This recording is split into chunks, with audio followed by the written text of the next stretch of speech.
Kalau kamu pikir laki-laki itu makhluk sederhana yang cuma bisa bilang, suka, atau nggak suka, kamu salah besar. Karena ternyata di balik wajah kalem dan sikap sok cuek mereka, ada ribuan hal yang berputar di kepala mereka saat jatuh cinta pada seorang perempuan. Dan hari ini kita akan membongkar semuanya satu persatu secara berurutan dari awal sampai akhir. Dari detik pertama mereka merasakan getaran aneh di dada sampai akhirnya mereka memberanikan diri untuk menyatakan perasaan. Dan percayalah, apa yang akan kamu baca ini mungkin akan mengubah cara pandangmu terhadap laki-laki selamanya. Karena ternyata mereka jauh lebih polos, jauh lebih romantis, dan jauh lebih overthinking daripada yang pernah kamu bayangkan selama ini. Hal pertama yang muncul di benak seorang laki-laki ketika dia mulai tertarik pada seorang perempuan adalah perasaan bahwa perempuan ini adalah jodohnya. Ya, seaneh dan selebay kedengarannya, laki-laki itu sebenarnya makhluk yang sangat percaya pada yang namanya takdir dan kebetulan.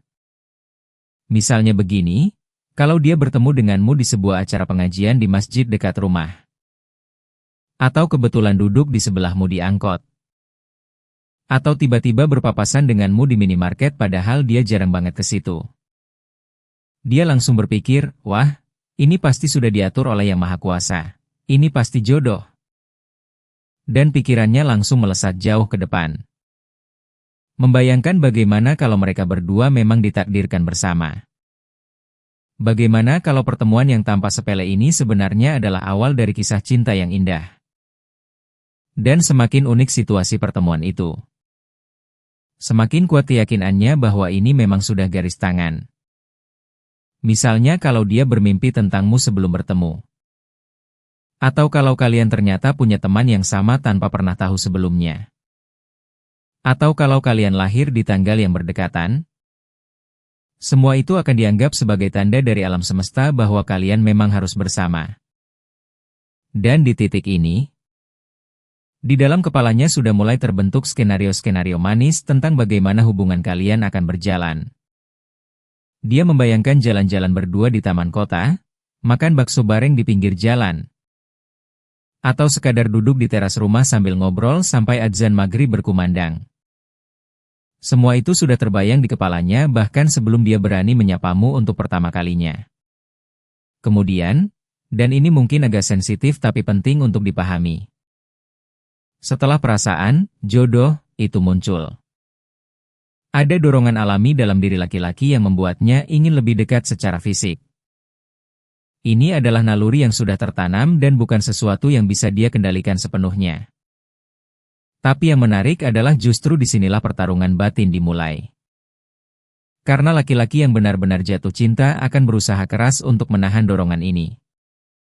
Dia sadar bahwa kalau dia terlalu agresif atau terlalu terang-terangan, perempuan yang dia sukai justru akan menjauh, jadi dia memilih untuk bersikap sopan, menjaga jarak yang pantas, dan hanya berharap bisa menemukan momen-momen kecil di mana dia bisa sedikit lebih dekat.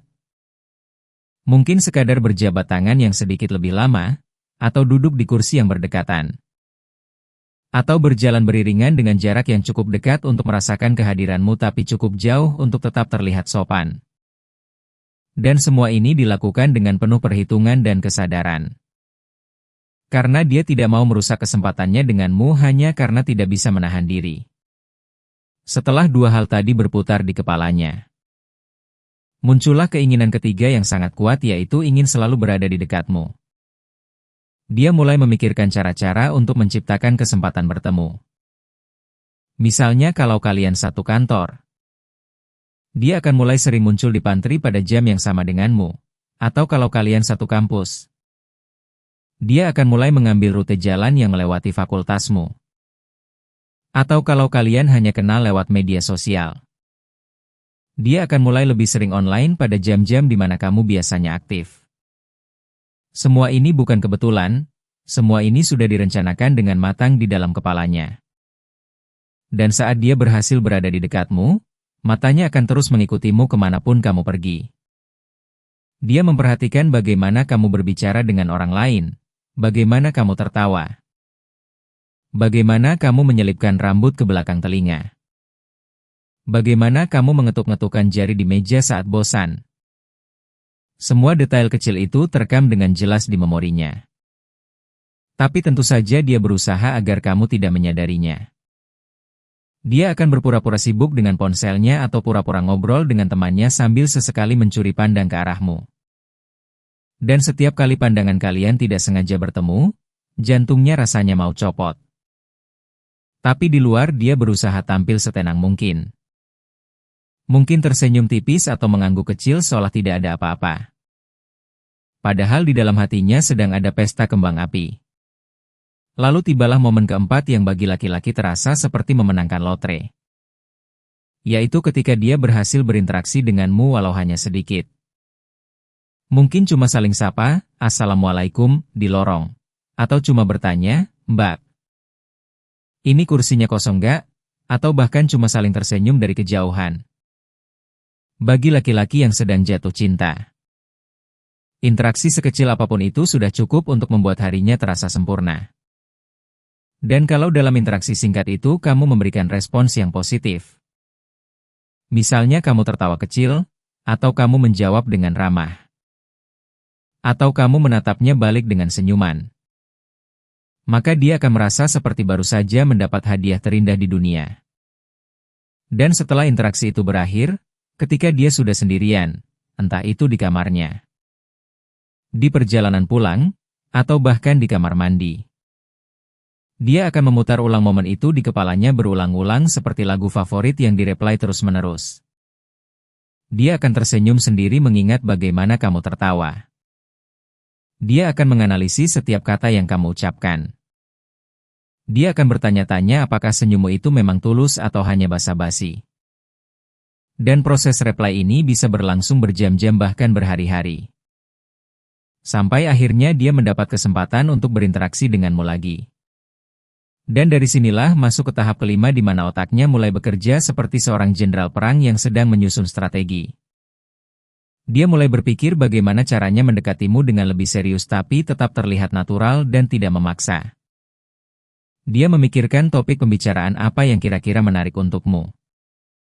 Dia memikirkan bagaimana cara membuka percakapan yang tidak terkesan basi atau norak. Dia bahkan mungkin latihan di depan cermin atau berlatih dengan temannya. Menurut lo kalau gue bilang gini gimana? Keren gak? Atau malah cering. Dan dia akan memilih kata-katanya dengan sangat hati-hati. Karena dia tahu bahwa kesan pertama itu sangat penting dan dia tidak mau menyia-nyiakannya. Dia juga memikirkan penampilannya, mungkin dia mulai lebih rajin ke barbershop. Atau mulai lebih memperhatikan pakaian yang dia kenakan, atau mulai pakai parfum yang lebih wangi. Semua ini dilakukan demi satu tujuan yaitu membuat kesan terbaik di hadapanmu. Dan ketika akhirnya dia sudah merasa cukup siap dan memberanikan diri untuk menghampirimu dan membuka percakapan. Di luar dia mungkin terlihat tenang dan percaya diri, tapi di dalam dirinya, jantungnya berdegup kencang sekali, tangannya mungkin sedikit berkeringat. Dan ada ribuan kupu-kupu yang berterbangan di perutnya. Kemudian ketika percakapan itu akhirnya terjadi. Ketika dia berhasil mengajakmu bicara dan kamu merespons dengan baik. Maka datanglah tahap ke-6 yaitu euforia luar biasa yang membuatnya ingin berteriak kegirangan. Di dalam hatinya dia sedang melakukan selebrasi gol seperti pemain timnas Indonesia yang baru mencetak gol di Piala AFF. Dia merasa bangga, dia merasa lega, dia merasa bahagia. Semua emosi positif itu bercampur jadi satu. Dan kalau selama percakapan itu kamu terlihat menikmati obrolannya.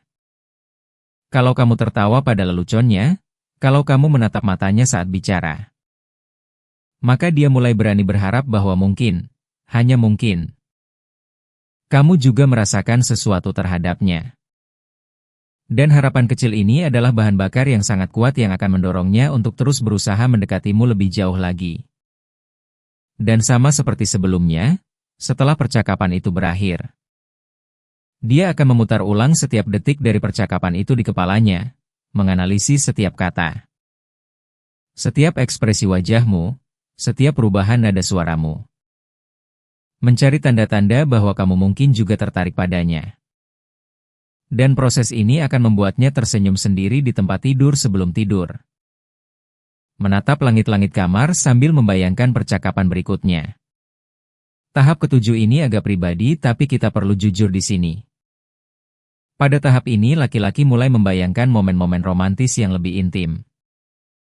Bukan hanya sekadar ngobrol atau jalan bareng. Tapi momen-momen yang lebih personal seperti bergandengan tangan atau saling mendekatkan wajah. Dan pikiran-pikiran ini datang secara alami dan spontan. Mungkin muncul saat dia sedang melamun di kantor. Atau saat dia sedang mendengarkan lagu romantis di playlistnya. Atau saat dia melihat pasangan lain yang sedang bermesraan di taman. Dan dia akan membayangkan bagaimana rasanya kalau dia dan kamu yang ada di posisi itu.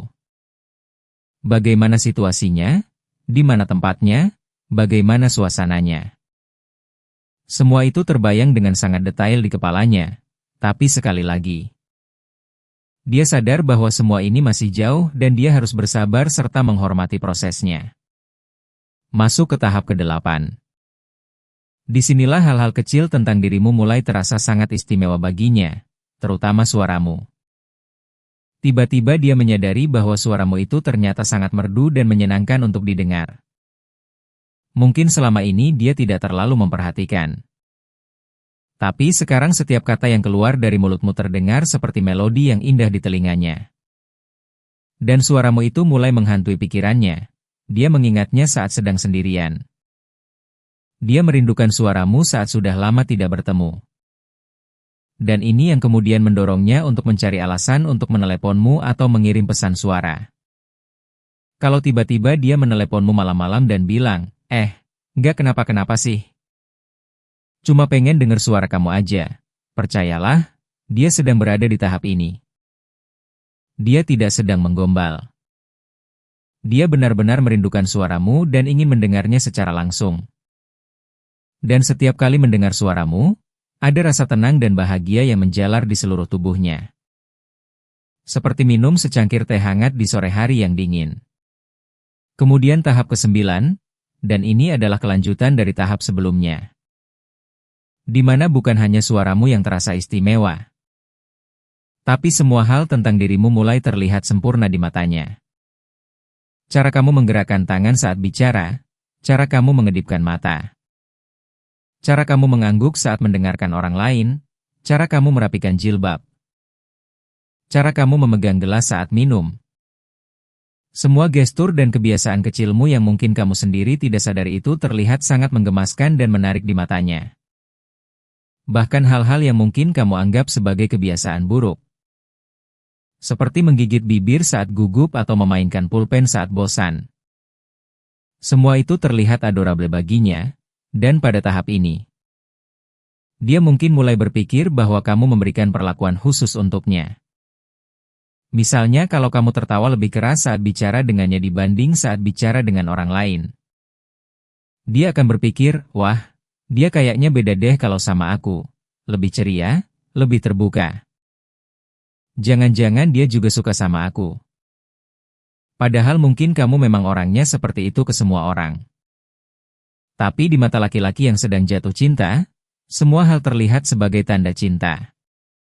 Tahap ke-10 adalah saat rasa ingin tahu tentang dirimu mulai membara dengan sangat kuat. Dia tidak lagi puas hanya dengan percakapan ringan dan basa-basi. Dia ingin tahu lebih dalam tentang siapa kamu sebenarnya. Dia ingin tahu makanan favoritmu apa. Apakah kamu suka nasi padang atau lebih suka soto ayam? Dia ingin tahu hobimu apa. Apakah kamu suka membaca novel atau lebih suka nonton drakor? Dia ingin tahu tentang keluargamu. Berapa saudara kandungmu? Apa pekerjaan orang tuamu? Di mana kampung halamanmu? Dia ingin tahu tentang masa kecilmu, tentang mimpi-mimpimu, tentang ketakutanmu. Tentang hal-hal yang membuatmu bahagia dan hal-hal yang membuatmu sedih. Dan karena dia mungkin belum berani menanyakan semua itu secara langsung. Dia akan melakukan riset sendiri, dia akan stalking akun media sosialmu dengan sangat teliti. Melihat semua foto yang pernah kamu unggah, membaca semua caption yang pernah kamu tulis. Melihat siapa saja yang sering komentar di postinganmu. Dan dari situ dia akan mengumpulkan informasi sebanyak-banyaknya tentang dirimu. Dia akan mencari kesamaan antara dirinya dan dirimu.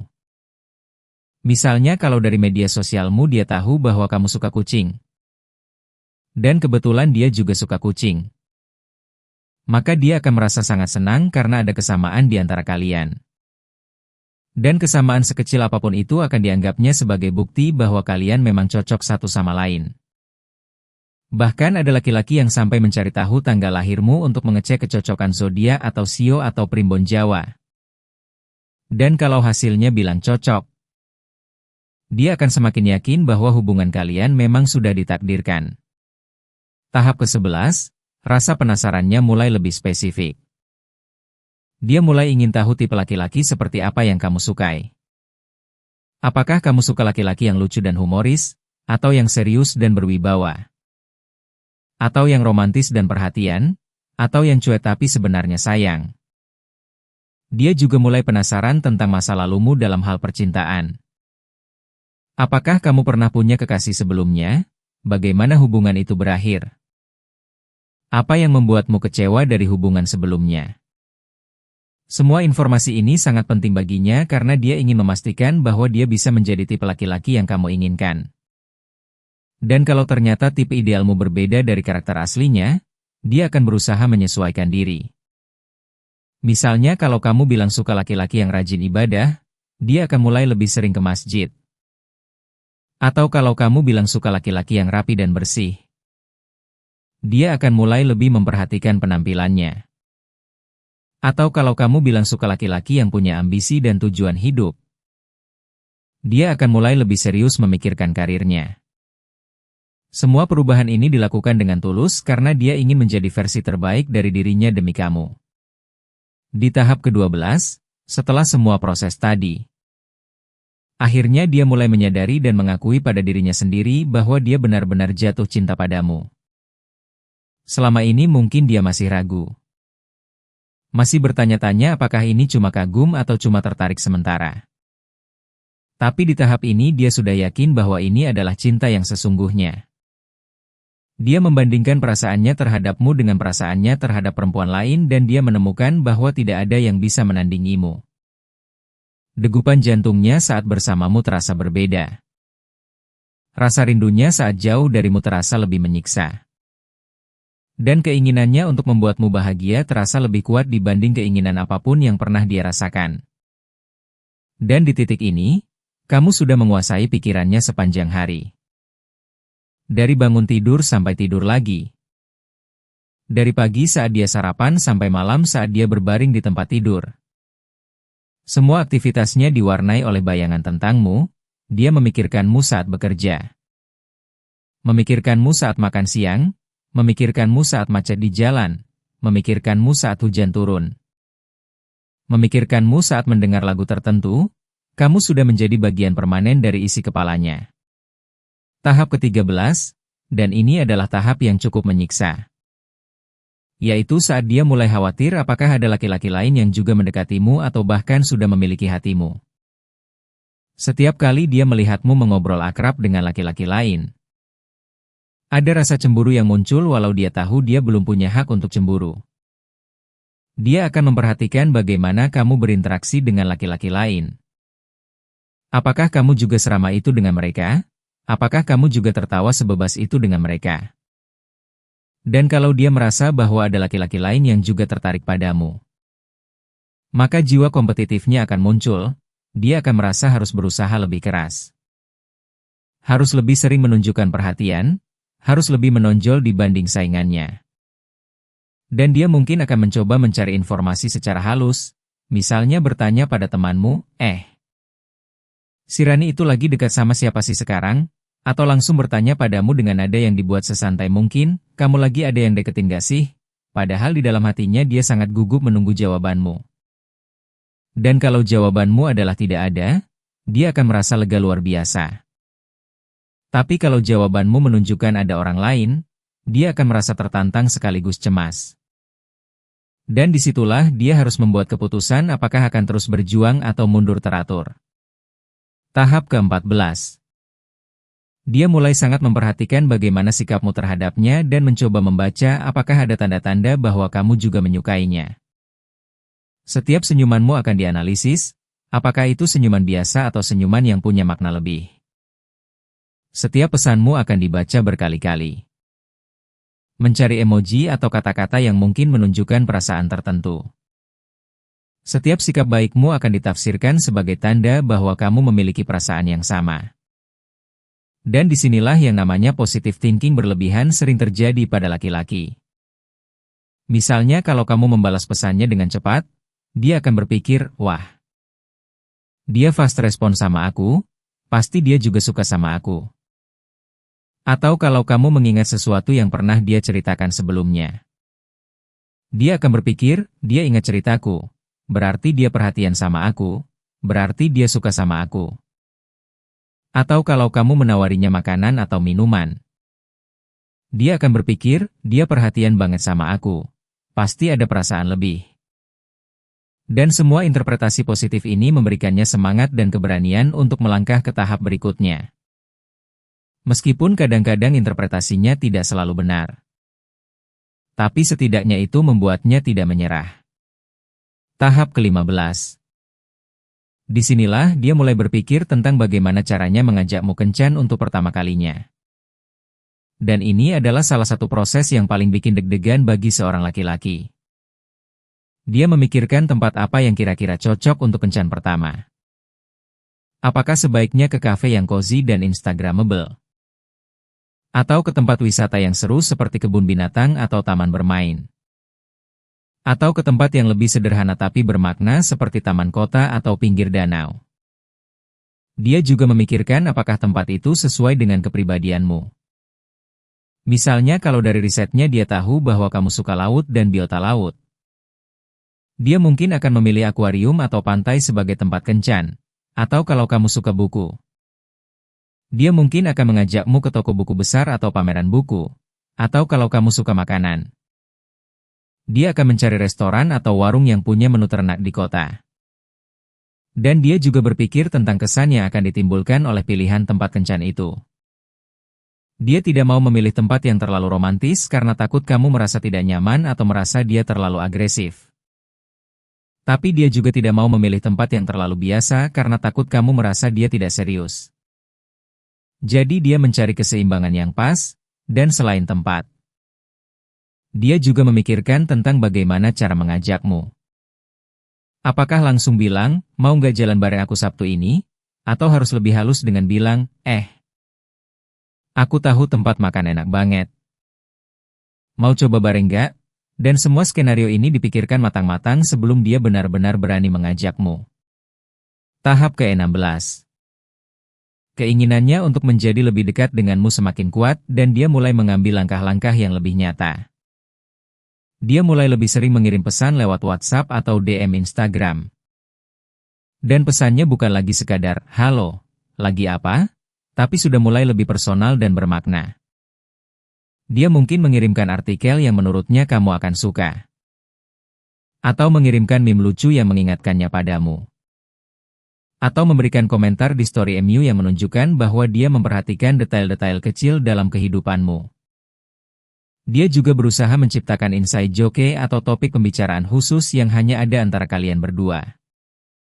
Sesuatu yang membuat hubungan kalian terasa berbeda dari hubungan kalian dengan orang lain. Dan ketika bertemu langsung, dia mulai mencari momen-momen di mana dia bisa sedikit lebih dekat secara fisik. Mungkin duduk lebih dekat, atau berjalan beriringan, atau menyentuh bahumu sekilas saat tertawa. Semua ini dilakukan secara bertahap dan hati-hati. Karena dia tidak ingin membuatmu merasa tidak nyaman. Tapi di saat yang sama dia juga ingin menunjukkan bahwa perasaannya lebih dari sekadar teman biasa. Tahap ke-17, dan ini adalah tahap yang paling menegangkan. Yaitu saat dia mulai memikirkan kapan waktu yang tepat untuk menyatakan perasaannya. Dia tahu bahwa dia tidak bisa selamanya hanya menjadi teman yang perhatian, dan bahwa pada akhirnya dia harus jujur tentang apa yang dia rasakan. Tapi masalahnya adalah kapan, bagaimana, dan di mana. Dia memikirkan skenario yang paling ideal. Apakah sebaiknya saat mereka sedang berdua saja di tempat yang tenang? Atau saat ada momen spesial seperti ulang tahunmu? Atau saat suasana hati kalian sedang sangat baik setelah kencan yang menyenangkan? Dia juga bergumul dengan dilema klasik, yaitu apakah harus menunggu sampai dia lebih yakin bahwa kamu juga punya perasaan yang sama? Atau justru harus segera menyatakan perasaan karena takut didahului oleh orang lain? Peribahasa yang bilang, siapa cepat dia dapat, terus berputar di kepalanya. Tapi di sisi lain dia juga takut kalau terlalu terburu-buru justru akan merusak segalanya. Dan dia mungkin bertanya pendapat teman-temannya, menurut kalian, udah waktunya belum ya gue nembak dia? Dan setiap teman mungkin akan memberikan saran yang berbeda, yang justru membuatnya semakin bingung. Tahap ke-18, setelah semua perencanaan dan pertimbangan, muncullah ketakutan terbesar yang menghantui setiap laki-laki yang sedang jatuh cinta, yaitu kemungkinan ditolak. Dia mulai membayangkan skenario terburuk. Bagaimana kalau kamu bilang tidak? Bagaimana kalau kamu bilang kamu hanya menganggapnya sebagai teman? Bagaimana kalau setelah dia menyatakan perasaan, hubungan kalian justru menjadi canggung dan tidak seperti dulu lagi? Bagaimana kalau dia kehilangan bukan hanya kesempatan untuk menjadi kekasihmu tapi juga persahabatan yang sudah terjalin selama ini? Semua kemungkinan buruk itu berputar di kepalanya dan membuatnya cemas. Kadang-kadang dia terbangun di tengah malam karena memikirkan hal ini. Atau tiba-tiba kehilangan nafsu makan karena terlalu khawatir. Tapi di tengah semua kekhawatiran itu, ada satu hal yang membuatnya tetap bertahan, yaitu keyakinan bahwa dia akan lebih menyesal kalau tidak pernah mencoba daripada kalau mencoba dan gagal. Dan karena itu, dia mulai mempersiapkan dirinya sebaik mungkin. Bukan hanya mempersiapkan kata-kata yang akan dia ucapkan, tapi juga mempersiapkan mentalnya untuk menerima hasil apapun. Dia berjanji pada dirinya sendiri bahwa apapun yang terjadi, dia akan menghadapinya dengan kepala tegak dan hati yang ikhlas. Tahap ke-19. Di titik ini dia sudah sepenuhnya tenggelam dalam perasaannya padamu dan tidak ada lagi ruang di kepalanya untuk hal lain. Setiap momen dalam harinya dipenuhi oleh pikiranmu. Saat dia sedang rapat di kantor, pikirannya melayang padamu. Saat dia sedang makan siang, dia bertanya-tanya kamu sedang makan apa. Saat dia sedang menonton TV, dia membayangkan bagaimana rasanya kalau menonton bersama denganmu. Saat dia sedang berbaring di tempat tidur sebelum tidur, wajahmu adalah hal terakhir yang ada di pikirannya. Dan saat dia bangun di pagi hari, wajahmu adalah hal pertama yang muncul di kepalanya. Dia sudah mencapai titik di mana perasaannya tidak bisa lagi ditahan sendirian. Dan karena itu dia mulai bercerita kepada teman-teman terdekatnya. Awalnya mungkin hanya menyebut-nyebutmu secara tidak langsung. Tadi gue ketemu seseorang yang menarik banget. Tapi lama-kelamaan ceritanya menjadi semakin detail. Jadi ya, dia itu orangnya kayak gini. Suka ini, kerja di sana, senyumnya tuh ya ampun bikin hati adem. Dan teman-temannya mungkin sudah bosan mendengar ceritanya tentangmu, tapi dia tidak peduli karena membicarakanmu membuatnya merasa bahagia dan lebih dekat denganmu walau secara tidak langsung. Dan akhirnya kita sampai di tahap terakhir, tahap ke-20. Di mana dia mulai membayangkan bagaimana masa depan kalian bersama. Ini bukan lagi sekadar membayangkan kencan atau jalan-jalan bareng, tapi sudah melangkah jauh ke depan. Dia membayangkan bagaimana rasanya kalau kalian resmi menjadi pasangan.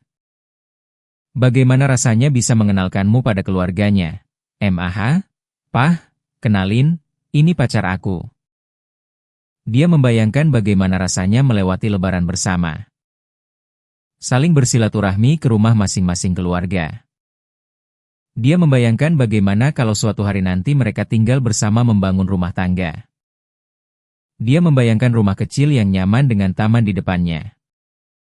Dia membayangkan makan malam bersama setiap hari, masak bareng di dapur, nonton film bareng di ruang tamu.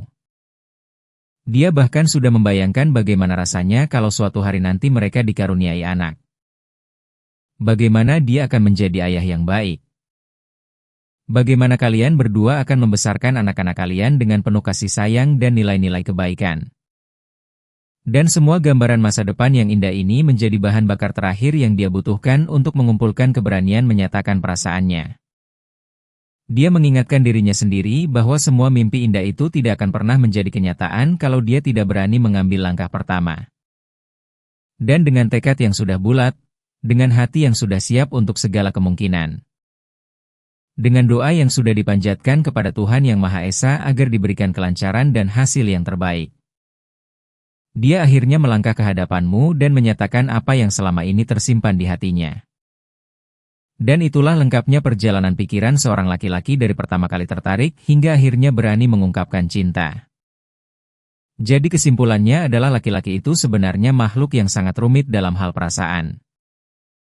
Mereka mungkin terlihat kuat dan cuek di luar. Tapi di dalam hati mereka ada dunia yang penuh dengan perasaan yang lembut, harapan yang tulus, dan kekhawatiran yang mendalam. Mereka memikirkan 1001 hal sebelum berani berkata, "Aku suka kamu."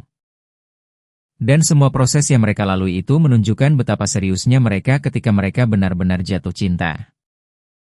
Jadi lain kali kalau ada laki-laki yang terlihat gugup di dekatmu, atau yang terlalu sering muncul di sekitarmu secara kebetulan, atau yang tiba-tiba jadi lebih rajin mengirim pesan, jangan terlalu cepat menghakimi. Karena mungkin saja di balik semua tingkah lakunya yang terkesan aneh itu, ada perasaan yang sangat tulus dan dalam yang sedang berjuang untuk menemukan jalannya keluar. Dan mudah-mudahan apa yang kamu baca ini bisa membantumu memahami laki-laki dengan lebih baik. Memahami bahwa di balik sikap mereka yang kadang membingungkan itu, ada hati yang sedang berbunga-bunga dan pikiran yang sedang bekerja keras untuk mencari cara terbaik agar bisa berada di sisimu. Karena pada akhirnya cinta itu indah bukan hanya karena hasilnya tapi juga karena prosesnya. Dan proses yang dilalui seorang laki-laki untuk sampai pada titik di mana dia berani mengungkapkan perasaannya adalah salah satu hal terindah yang mungkin tidak banyak orang sadari.